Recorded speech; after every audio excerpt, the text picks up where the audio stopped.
യാക്കോബായ സഭാ തലവൻ പാത്രിയാർക്കീസ് ബാവ കേരളത്തിൽ നെടുമ്പാശ്ശേരിയിൽ സ്വീകരണം.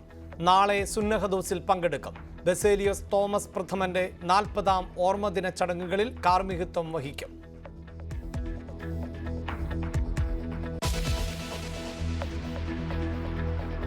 ഭാരത കത്തോലിക്ക സഭയ്ക്ക് അഭിമാനമായി മാർ ജോർജ് കൂവക്കാട് ഇന്ന് കർദിനാൾ പദവിയിലേക്ക്.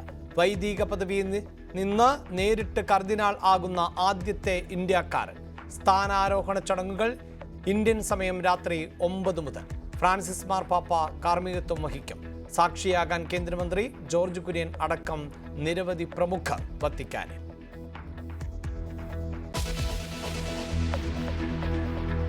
നടൻ ദിലീപിന്റെ ശബരിമല ദർശന വിവാദം ഇന്നും ഹൈക്കോടതിയിൽ. എന്തടിസ്ഥാനത്തിൽ പോലീസ് അകമ്പടി നൽകിയെന്ന് സർക്കാർ വിശദീകരിക്കണം.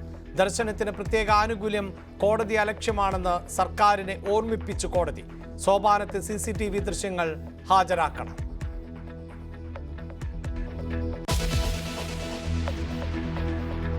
സിനിമാ മേഖലയ്ക്ക് ഇന്ന് നിർണായകം. ഹേമ കമ്മിറ്റി റിപ്പോർട്ടിലെ വെട്ടിമാറ്റിയ പേജുകൾ പുറത്തുവരിക 49 മുതൽ 53 വരെ പേജുകൾ. തീരുമാനം മാധ്യമപ്രവർത്തകർ നൽകിയ അപ്പീലിൽ.